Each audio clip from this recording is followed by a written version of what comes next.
Bonjour et bienvenue dans cette nouvelle vidéo. Je vous propose dans cette vidéo de voir ensemble quelques questions et réponses sur le visa investisseur qui fait suite à un mail de Mariam qui avait quelques questions à ce sujet-là et je pense que c'était plus pertinent peut-être de répondre à tout le monde pour que ça puisse aider le plus grand nombre.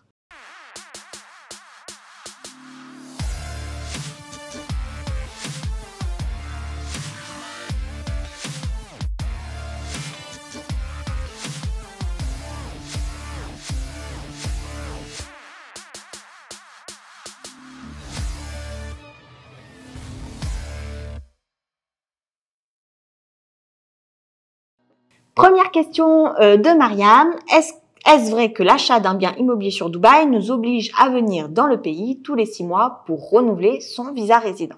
Alors là, il y a peut-être quelques confusions, donc je vous propose de répondre à cette question en plusieurs parties. Déjà, on peut tout à fait acheter un bien immobilier ici aux Émirats Arabes Unis avec un visa touriste ou un visa résident. On n'est pas obligé d'être résident pour acheter un bien immobilier aux Émirats Arabes Unis. Si on a décidé, suite à l'achat de son bien immobilier ou en amont de son bien de l'achat, d'avoir un visa résident, dans ce cas-là, on va observer le régime applicable au visa résident en question. S'il s'agit d'un visa résident chef d'entreprise, employé, visa famille classique, dans ce cas de figure, effectivement, il faut revenir au moins une fois tous les 6 mois, ne serait-ce qu'une seule journée, sur le territoire des Émirats Arabes Unis pour que le visa résident reste valide. S'il s'agit d'un visa résident investisseur sous une entreprise, investisseur immobilier, ou un visa famille obtenu grâce à un membre de la famille qui possède un Golden Visa investisseur immobilier, dans ce cas-là, une venue sur place, ne serait-ce qu'un jour tous les ans, permet de conserver la validité du visa résident. Mais ce sont deux choses qui sont complètement différentes. On peut tout à fait avoir un visa pas de bien immobilier ou avoir un bien immobilier sans nécessairement avoir fait un achat immobilier. Deuxième question, peut-on investir sans nécessairement avoir besoin de renouveler ce visa d'investissement? Donc, visa d'investisseur, globalement, est-ce qu'on peut investir sans avoir besoin de renouveler ce visa?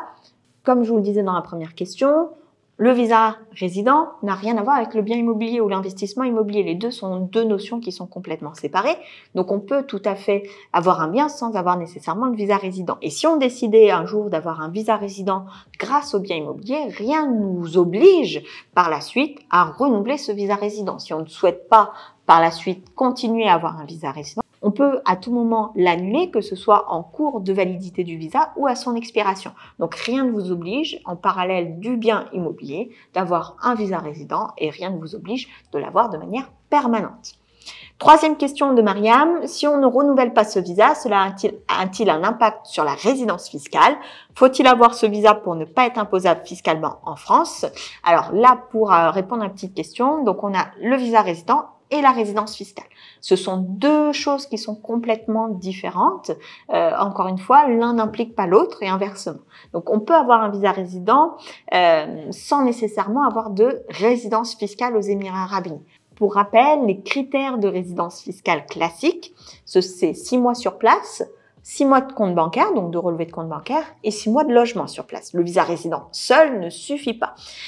Pour les chefs d'entreprise, on peut, à partir du 1er mars 2023, obtenir le certificat de résidence fiscale à partir de 3 mois sur place, 3 mois de logement et 3 mois de salaire. Mais dans ce cas de figure, une personne qui souhaiterait ne passer qu'une seule journée sur place dans l'année pour conserver la validité de son visa résident ne pourra pas se prévaloir d'une situation de résident fiscal. Elle peut être résidente, mais elle ne pourra pas être résidente fiscale en passant une seule journée sur place. Donc, pour répondre à cette question, finalement, le renouvellement de visa n'aura pas nécessairement un impact puisqu'en fait, le visa, c'est une condition primaire de l'obtention de la résidence fiscale et donc pas de visa résident, pas de résidence fiscale. Donc, effectivement, ça a un impact, mais ce ne sont pas deux choses qui sont liées. C'est on a un visa résident, on décide d'obtenir la résidence fiscale ou non. Et pour ce qui est est-ce qu'il suffit d'avoir ce visa résident pour ne pas être imposé en France? Du coup, la réponse est non. Il faut un visa résident et la résidence fiscale ici aux Émirats Arabes Unis pour ne pas être imposé sur les revenus qui sont issus, par exemple, les revenus locatifs qu'on pourrait prendre, qu'on pourrait ressortir de notre investissement immobilier. Quatrième question de Mariam, ne pas renouveler ce visa, cela implique-t-il de ne pas pouvoir percevoir des revenus locatifs dans un compte en banque aux Émirats Arabes Unis?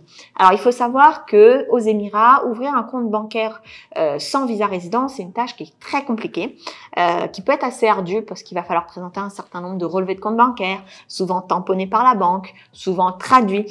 Donc, ça peut être une tâche qui peut être fastidieuse, mais à partir du moment où on a investi dans un bien immobilier, avec ou sans visa résident, on arrive généralement à ouvrir son compte bancaire personnel de manière assez fluide quand même aux Émirats Arabes Unis, beaucoup moins que quelqu'un qui aurait un visa résident, mais on peut quand même ouvrir ce compte bancaire.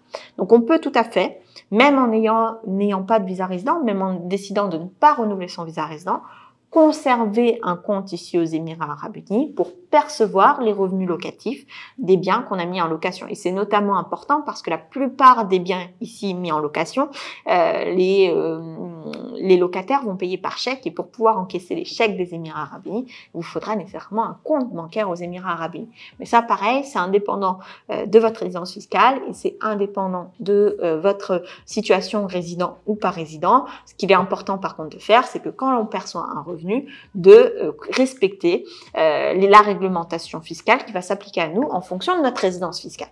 Enfin, dernière question de Mariam. Peut-on investir tout en se contentant d'un visa touriste, si besoin sur place, pour profiter du bien? On peut tout à fait investir en tant que touriste dans un bien immobilier ici aux Émirats Arabes Unis.